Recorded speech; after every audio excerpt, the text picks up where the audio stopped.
Hi, I'm Timothy, and if you are an engineering student, you will have heard of the course Dynamics. So today, we're from Group 11. Choose to analyze the dynamic movement of a cyclist going downhill.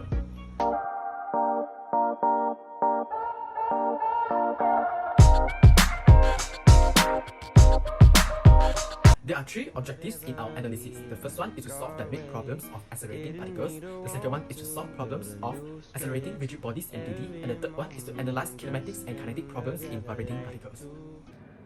There are a few highlights in this video. The first one is the Newton's second law of motion, which equals F equals to ma. In this case study, we'll apply this theory and equation to calculate the final velocity when me as a cyclist going downhill from the top of the slope.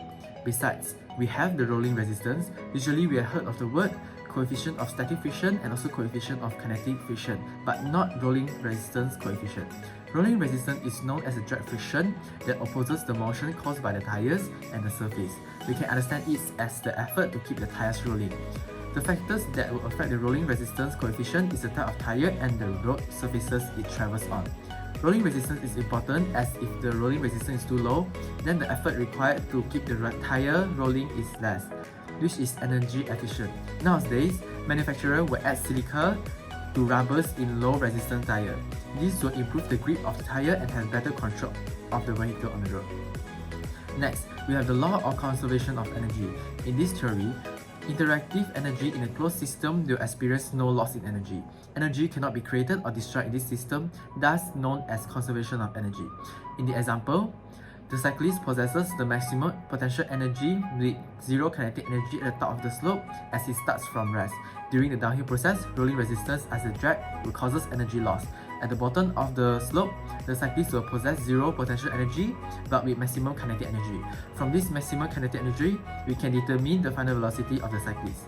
For the final highlights, we have the spring constant, which is the force required to displace a unit length of the spring. For upcoming explanation, we will have to assume undamped free vibration occurs in the damping spring of the bicycle to come up with the calculations. From our calculation, we will yield the equation which describes the undamped vibration of the spring in terms of time, and the maximum amplitude as well as the velocity and acceleration of the system. Good day everyone, I'm Agatha, and I'm going to present about the first learning outcome, which is solve dynamics problems of accelerating particles. One day, Timothy is riding a bicycle. We slide down from rest down a slope. We are taking the whole bicycle as an accelerating particle which moves forwards.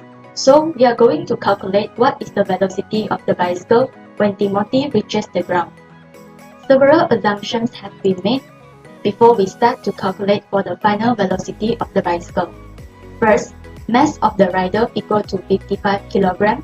Second, mass of the bicycle equal to 20 kg. Angle of the slope equal to 15 degrees. Length of the slope equal to 30 meter.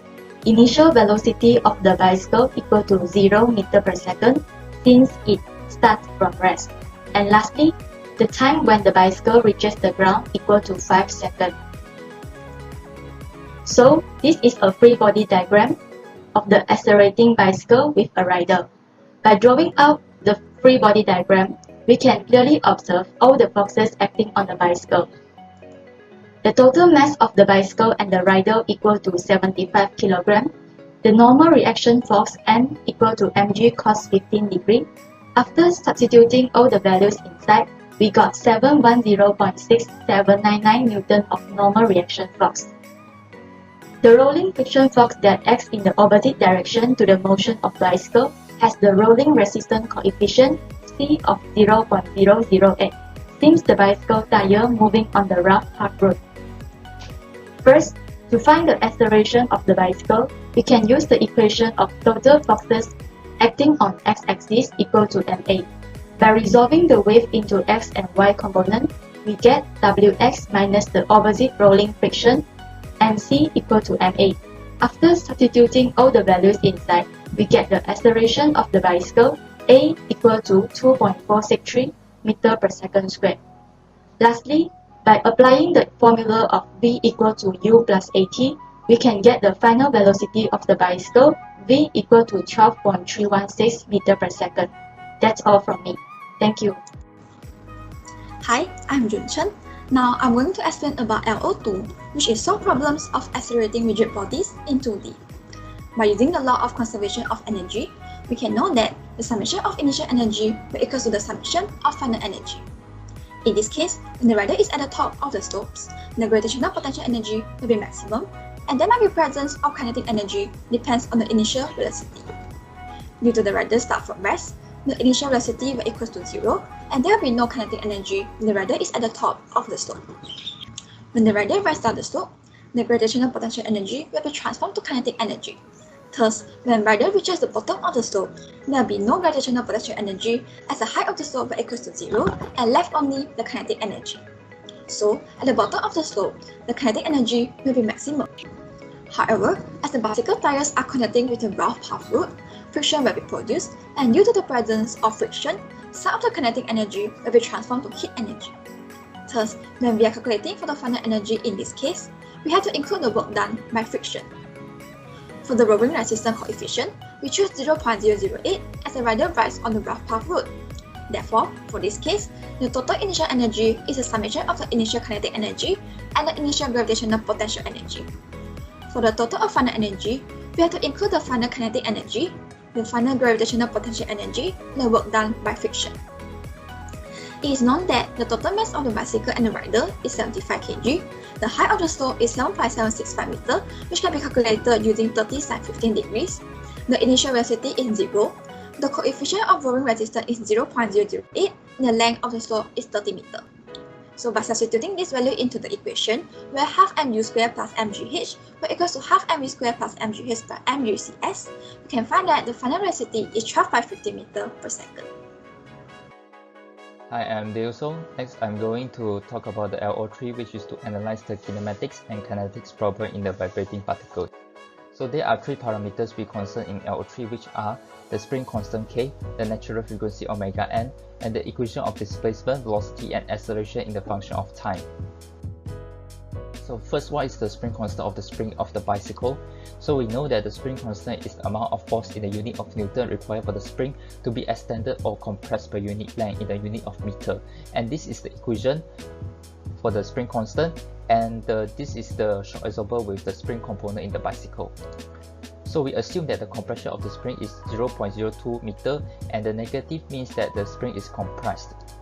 So given that the mass of the rider is 55 kg, and we can find the force exerted on the spring, then we find the K, which is the spring constant, by substitute the force and the compression of the spring.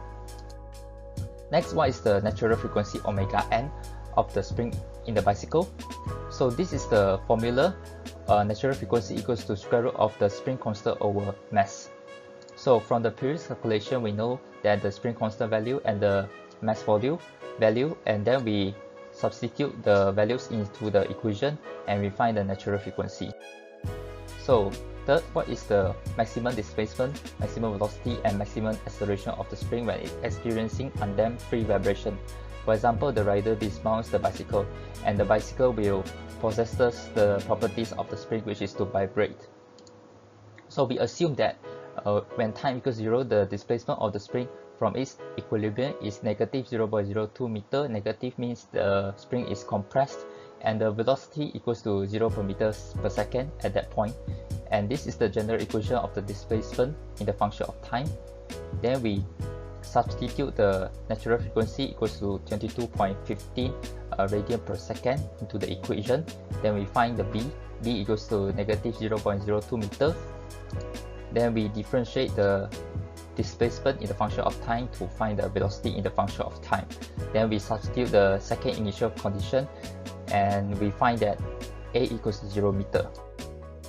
Then after we obtaining the A and B, we can substitute back into the equation to find the complete displacement in the function of time, and the maximum displacement is negative 0.02 meter. And same goes to the velocity. We substitute back the value and we find the maximum velocity equals to 0.443 meter per second. And finally, the acceleration, we substitute back the value into the equation and we find that maximum acceleration equals to 9.81 meter per second square. And that's all from me. Thank you.